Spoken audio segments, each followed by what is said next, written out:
Kemunculan Dajjal telah diperkatakan sejak zaman Rasulullah SAW lagi.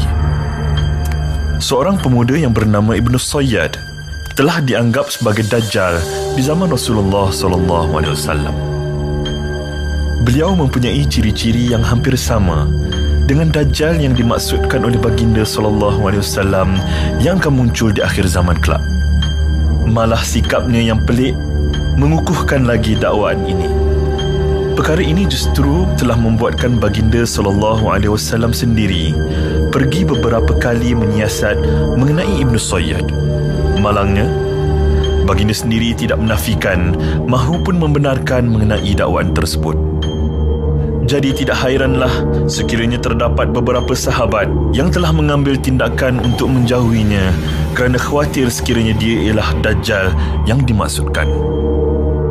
Di antara para sahabat yang meyakini bahawa Ibnu Sayyad adalah Dajjal yang sebenar termasuklah Saidina Umar Al-Khattab, Ibnu Umar, Abu Sa'id Al-Khudri dan beberapa lagi. Nama asal Ibnu Sayyad adalah Abdullah Ibn Sayyad ataupun Safi Ibn Sayyad. Beliau adalah keturunan Yahudi, mak dan ayah beliau Yahudi, dan beliau hidup di Madinah Al-Munawwarah. Sempat untuk jumpa dengan Nabi SAW, tetapi tidak Islam kecuali selepas kewafatan Rasulullah. Jadi Abdullah bin Sayyad ini adalah tabi'in dan dia berjumpa dengan ramai di kalangan sahabat, antaranya Jabir bin Abdullah, Abu Sa'id Al-Khudri, Abdullah ibn Umar dan yang lain-lain. Ramai lagi lah sebab dia duduk di Madinah. Walaupun selepas dia Islam pun, tetapi dia masih lagi sebut. Antaranya dia pernah bercakap dengan Abu Sa'id Al-Khudri radhiyallahu anhu dalam perjalanan menuju ke Mekah untuk umrah ataupun haji. Setelah bersemang panjang dengan sahabat yang bernama Abu Sa'id, di akhir perbualan tu Ibnu Sayyad bagi tahu, aku tahu di mana dia, siapa mak ayah dia, iaitulah tentang Dajjal tadi lah, tentang Dajjal tadi ni. Dan Ibnu Sayyad mati dalam keadaan Islam. Dia seorang Islam dan anak beliau yang bernama Aimarah, seorang lelaki ulama di kalangan tabi'in. Antara murid anak beliau adalah Imam Malik Ibn Anas dan antara guru kepada anak beliau ialah Sa'id Ibn Musayyab. Mendengar mengenai kehebatan anak kepada Ibnu Sayyad yang bernama Imarah sudah semestinya membuatkan kita merasa hairan. Apatah lagi anaknya itu digelar salah seorang ulama di kalangan para tabi'in. Perkara inilah yang menjadi salah satu hujah bahawa Ibnu Sayyad bukanlah Dajjal yang dimaksudkan oleh baginda SAW. Ini kerana Dajjal di akhir zaman yang pernah diceritakan oleh baginda SAW ialah seorang yang tidak beriman dan tidak mempunyai keturunan. Lalu siapakah Ibnu Sayyad ini sehinggakan beliau dapat mengetahui tentang perkara-perkara ghaib? Ibnu Sayyad ataupun Ibnu Sa'id ini merujuk kepada seorang anak kepada ibu bapa yang Yahudi, beragama Yahudi, bangsa Yahudi. Ibnu Sayyad adalah seorang dukun, seorang bomoh. Walaupun selepas itu kelihatan beliau mengamalkan Islam. Berdasarkan beberapa hadis yang telah diriwayatkan mengenai Ibnu Sayyad, dikatakan bahawa Ibnu Sayyad ini mempunyai beberapa keganjilan padanya. Beliau mengetahui perkara-perkara ghaib yang tidak diketahui oleh seorang manusia biasa. Di antara perkara ghaib yang diketahui oleh Ibnu Sayyad adalah: yang pertama, mengenai singgasana iblis yang berada di atas air. Kedua, pengetahuannya tentang apa yang disembunyikan oleh Nabi SAW, yakni ad-dukhan. Ketiga, pengetahuannya tentang tanah syurga yang diakui kebenarannya oleh Nabi Muhammad SAW sendiri. Bicara adakah Ibnu Sayyad ini mengetahui perkara yang gaib, maka tidak diceritakan mengenai hadis ataupun tidak dibenarkan mengenai hadis, tapi bagaimana dia boleh meneka keadaan apa yang berada dalam hati Nabi kita Muhammad SAW, sampai Nabi mengatakan bahawa agak terkejut bagaimana Ibnu Sayyad boleh tahu perkara yang demikian itu. Jadi mungkin sebagai anak-anak kecil yang tidak ada lagi dosa dan sebagainya, Allah bagi satu rasa hati apakah yang ada di hati Nabi SAW mengenai mengenai dukhan yang baru saja wahyu itu diturunkan kepada Nabi SAW. Tetapi adakah dia tahu ilmu ghaib secara keseluruhannya? Tidak, kerana dia bukan Nabi, dia bukan Rasul. Sebenarnya di Madinah tukang telik ataupun kahin-kahin dipanggil di kalangan orang Yahudi, tetapi tidak disebut sebagai keluarga Ibnu Sayyad ini adalah keluarga kahin-kahin ataupun keluarga tukang telik, tetapi dia adalah keluarga Bani Israel yang biasa yang duduk di Madinah, dan kebetulan anaknya itu agak pelik keadaannya itu. Jadi itu yang ada ciri-ciri Dajjal dari sudut tubuh badan dia, pula dia boleh meneka beberapa perkara yang gaib. Maka sebab itu disebut sebagai dia ada ciri Dajjal, dan ada yang mengatakan dia adalah Dajjal. Tapi akhirnya bila ketika Tamim Ad-Dari menceritakan dia bertemu dengan Dajjal, dan dengan jelas hadis-hadis Nabi menceritakan mengenai Dajjal dan ciri-cirinya yang akan keluar di akhir zaman sebagai tanda berlakunya hari kiamat.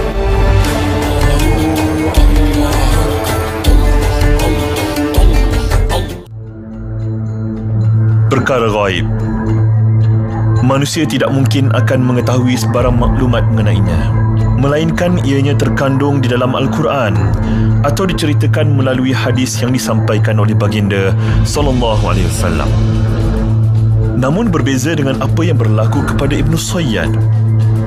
Beliau mengetahui perkara gaib meskipun ianya telah disembunyikan oleh baginda sallallahu alaihi wasallam. Beliau cuma seorang manusia biasa yang berketurunan Yahudi.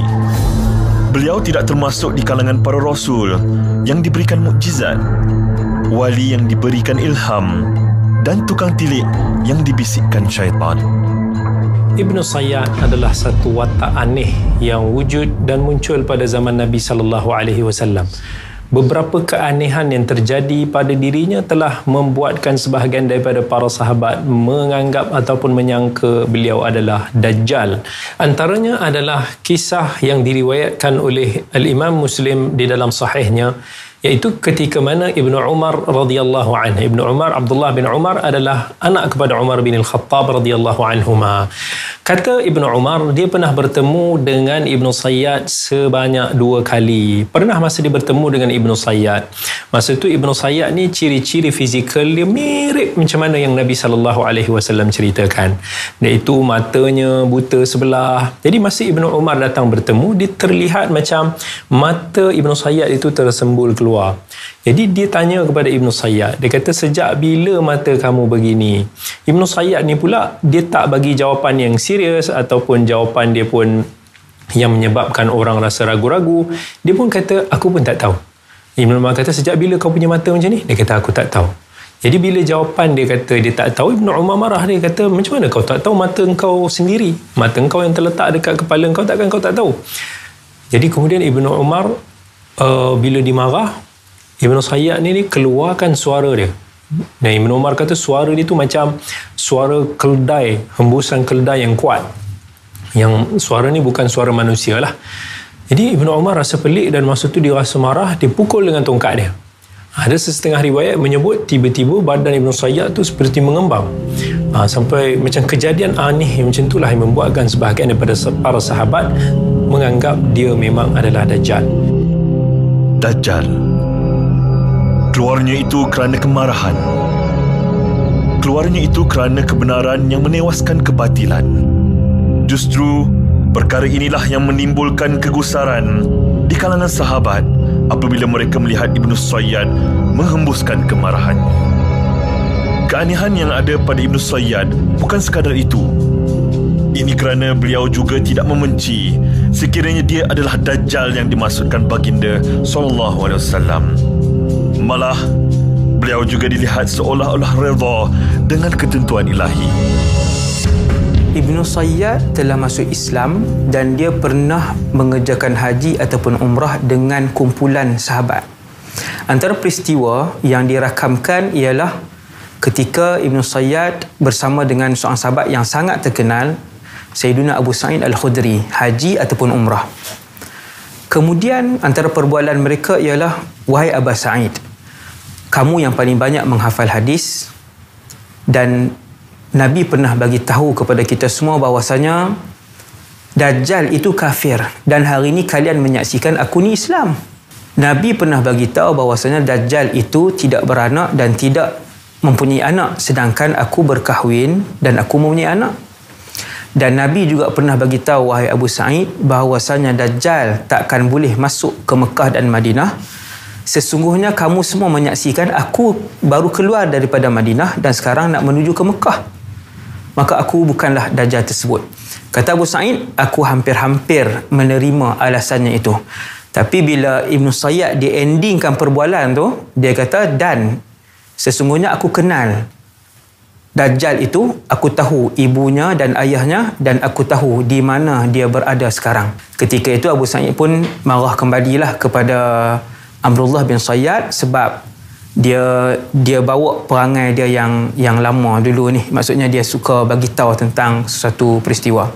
Ketika itu juga Ibn Sayyad dia bagi tahu kepada sahabat Abu Sa'id Al-Khudri ni, dia kata disebabkan ada sahabat-sahabat yang mengatakan aku Dajjal, aku pernah cuba untuk membunuh diri aku sebab tak tahan dengan semua tuduhan-tuduhan ni. Kemudian kata Abu Sa'id, ayasurruka annaka dhakar rajul, kamu seronok tak kalau kamu adalah lelaki tersebut?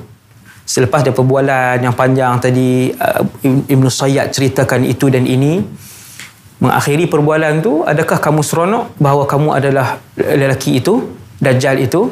Maka jawab Abdullah bin Sayyad, law urida alayya ma karihtu, kalaulah ditentukan akulah Dajjal itu, maka aku tidak membenci. Daripada sini kenapa Ibn Sayyad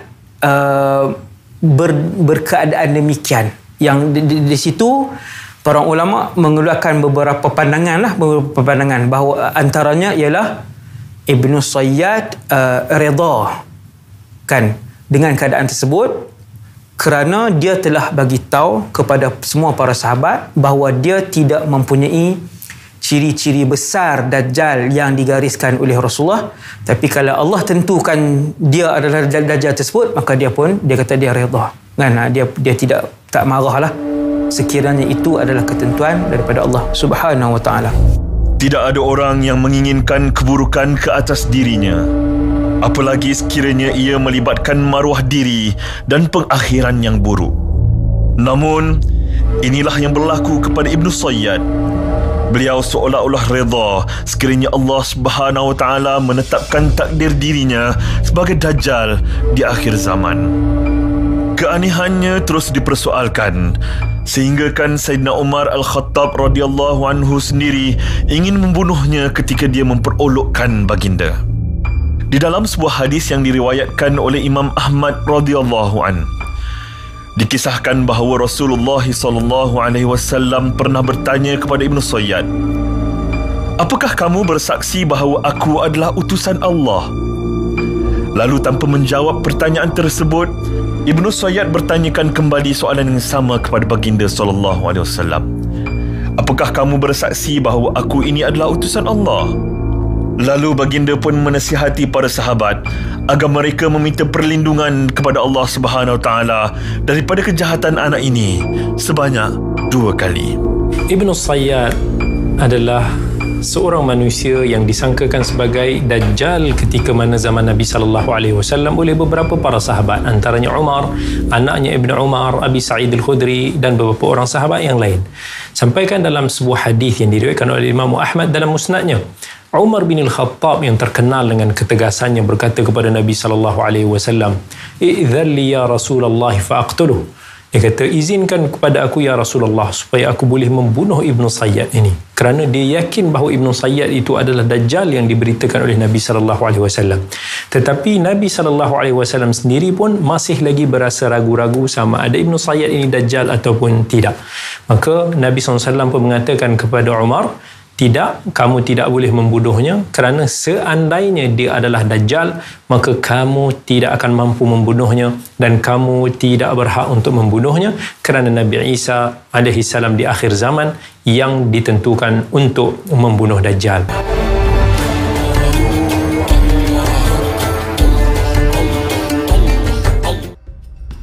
Ibn Sayyad, seorang pemuda yang menjadi buah bicara di kalangan para sahabat.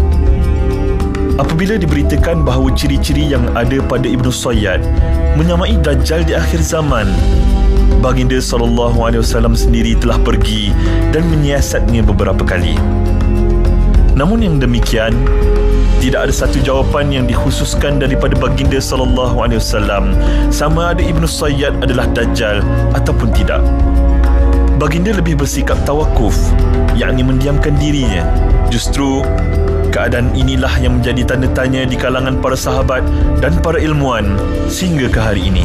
Kenapa Nabi SAW diam mengenai Ibnu Sayyad ni? Sebab Nabi bersifat bertawakuf ataupun bersifat tidak mahu menyatakan dengan sebenar-benarnya kerana takut sahabat silap faham bahawa itu Dajjal. Akhirnya sahabat membunuh Ibnu Sayyad ini dan akhirnya menjadikan perhubungan kesatuan orang-orang yang berada di Madinah ketika itu agak terganggu. Kerana Nabi SAW telah buat perjanjian damai bersama orang Bani Israel dan juga orang-orang Islam yang berada di Madinah untuk sama-sama mempertahankan Madinah.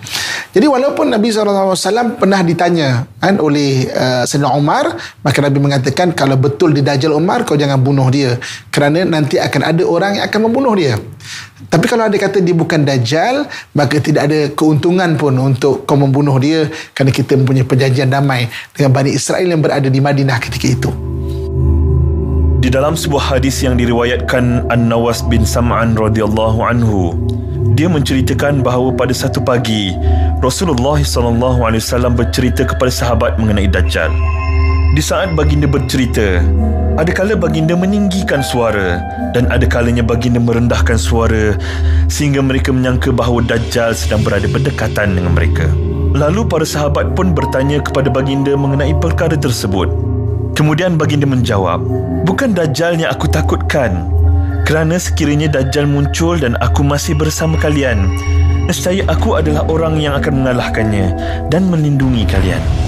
Namun jika Dajjal muncul dan ketika itu aku sudah tidak ada bersama kalian, maka setiap orang terpaksa melindungi dirinya sendiri dan Allah akan menjadi penggantiku bagi pelindung kalian. Melalui peristiwa ini, maka tahulah kita bahawa betapa pesanan mengenai Dajjal adalah satu perkara yang amat penting kepada kita. Sehingga kan baginda bercerita dalam keadaan penuh semangat dengan meninggikan dan merendahkan suara baginda.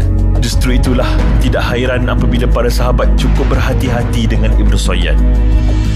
Ini tidak lain kerana fitnah yang akan didatangkan Dajjal adalah sebuah fitnah yang amat besar.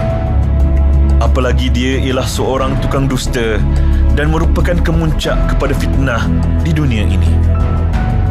Kisah tentang Dajjal ataupun ejen-ejen Dajjal kecil yang diberitakan oleh Nabi SAW ada diriwayatkan oleh Al-Imam Al-Bukhari dan Muslim. Apa kata Nabi SAW? Kiamat tidak akan datang sehinggalah keluarnya lebih kurang 30 Dajjal yang mana masing-masing akan mengaku mereka sebagai Rasulullah ataupun sebagai Nabi.